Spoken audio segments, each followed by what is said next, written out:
Are you saying that you're automatically a member of the NPA pagka CPP ka? Some of the NPA leadership. Ang sinasabi ko nga, hindi ka automatic na NPA pagka naging CPP member. Because after all, sabi nga na ni James Peron, ni Secretary Peron, ang CPP recognized naman yan eh. Meron nga ang Communist China, hindi ba? Mr. Chairman. Political yan eh. Yes, sir. Mr. Chairman, clarification one. Yes, Ka-Noel. Okay.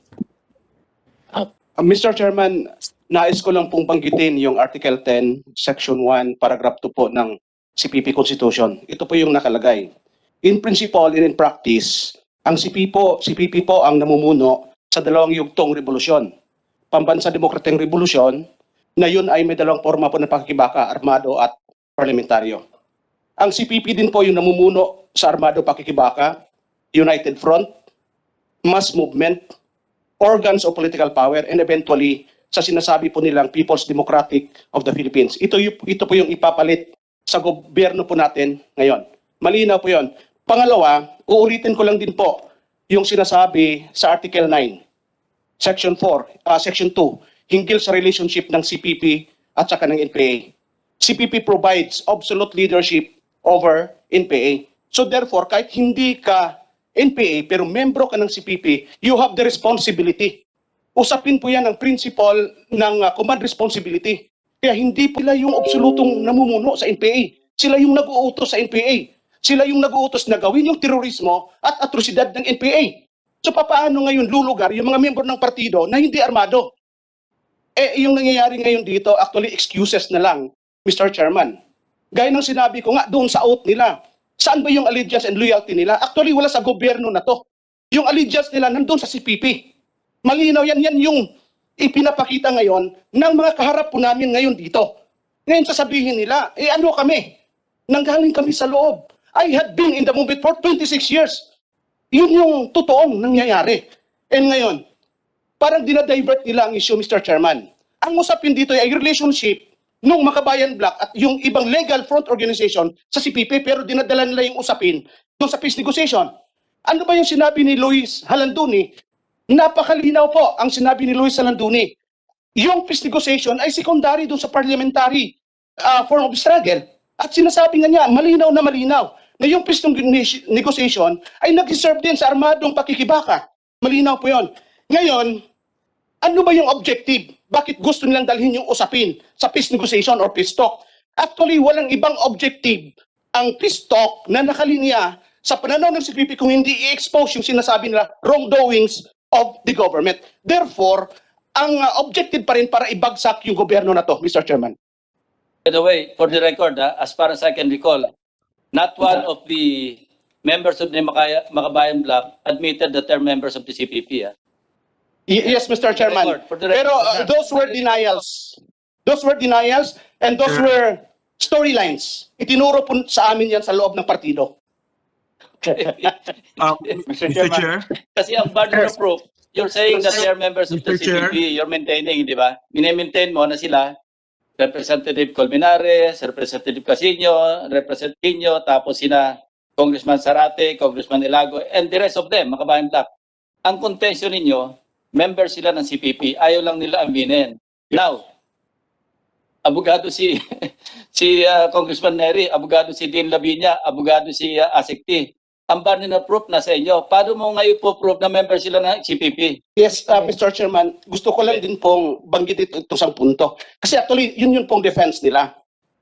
Si Attorney Colmenares, alam niya, abogado kasi siya eh. Okay. Sa totoo lang, yung truth na sinasabi, hindi naman sa lahat ng pagkakataon ay mabibigyan mo ng pruweba doon sa dami ng ebidensya. Napakaraming may totoong nagkasala pero hindi napatawan ng parusa. Bakit? Dahil may kulang sa ebidensya pero hindi ibig sabihin na hindi totoo yung nangyari. Alam din po nila yan kay abogado si Nery Colmenares. So that's how due process works eh. You have to ngayon, May I come in? this brings me to my next May I question. come in, Mr. Chair? After all, who wants to be recognized? Yes, Dean. Sige. Dean Tony. Very simple lang po. You know, as someone who's worked both in the Senate and the House, and not actually for Makabayan usually, but for many senators and many congressmen, I can say that the Makabayan group of parties have already been there for nearly 30 years in Congress. You remind that there's a huge body of legislative work, of laws that they have actually sponsored and passed. They have participated in impeachment proceedings, for example, with the majority party. So that's really not true. The no allegiance to the Philippine government, no allegiance to the Constitution. Because there's 30 years already of legislative work. I think it's a third group now. I mean, Congressman Zarata now is in Bayan Muna, and I think it's the third group from the original group that went into the parliamentary system. So it just doesn't bear evidence that these people are there to be like treason, traitors that are implanted in the system, because there's objective laws that have been passed by this group of legislators again and again for 3 decades already.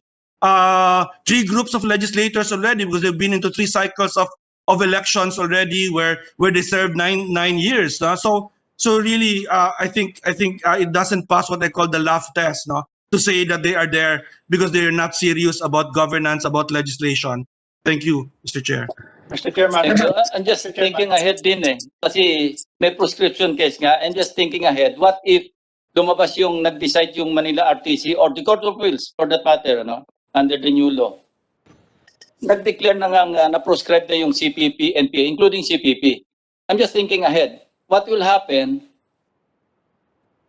not just the peace talks, yung membership sa CPP, if and when proven na yung a certain individual is a member knowingly and voluntarily after the prescription case has been decided na member siya ng CPP.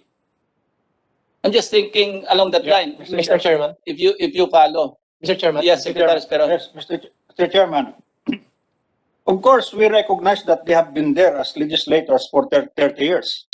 But we also know that this CPP, NPA, NBF has been there also for 52 years, bringing about a broad trail of bloodshed across the land. Ito ang galing nila na magtago sa underground organizations and legal organizations. Na akala mo, wala silang ginagawa, ganun pala mayroon silang underground. Kaya tuloy-tuloy ang kanilang trabaho, suportado ng underground yung legal organization and vice versa. Kaya tuloy-tuloy sila. They have the trick of making us or convincing us that they are not existent. And when they are found out to be existent, they deny and keep denying it. Number 2, the second trick that they do is that they say that they are a good organization with good causes, as if they are the only organization that have good causes. Bahagi na rin yon ng kanilang pagtatago ng kanilang tunay na pakay. Yun ang overthrow ng democratic way of life and the democratic form of government. Mr. Chairman, ang EO70 pala, gusto ko lang idagdag, ay hindi nangyari noong 2017. EO70 was issued in December 2018. 1 year after they were proscribed, they were designated as terrorists in connection with the Terrorist Financing Act.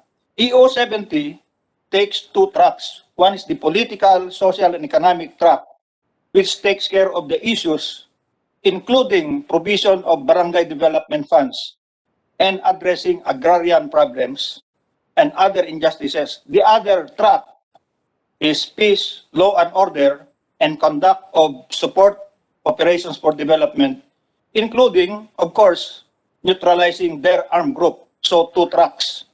Kaya itong ending the local communist armed conflict as a task force is exactly that. We want to end the local communist armed conflict because they have been here 52 years. Sabi nga ni Ruben Guevara, wala na mangyayari dyan. Hindi bumoto sa inyong taong bayan. This should not be a war that will take forever.